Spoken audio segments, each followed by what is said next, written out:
Iba talaga pag galing sa Pinas ang dahon guys. Oh, ayan. Ayan. Suman. Pinalamig ko pa. Ayan siya. Ang lalaki ng mga suman ko guys. Ayan. Ang lalaki talaga. Ayan. Suman. Suman is real in Bahrain. Ayan. Kasi may order ako guys. Kaya ayan. Ginawa ko yan. 3 a.m. in the morning. So, wake up, Lins, para sa ekonomiya.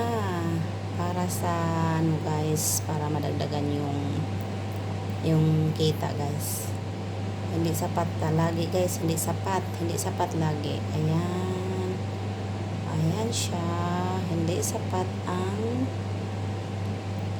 kita ni Inday. Kaya ayan, gumagawa ng diskarte para sa ekonomiya sa Pilipinas. Ayan guys. Ayan, thank you so much for watching. Ayan, ang suman ko malagkit. Ayan.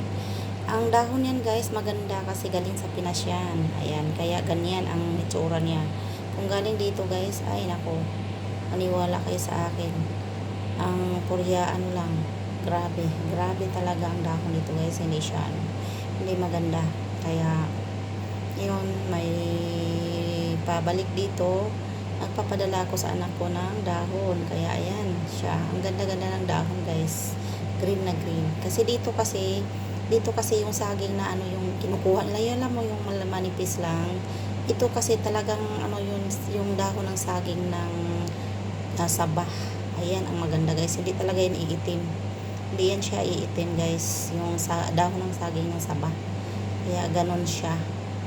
Thank you for watching. Bye.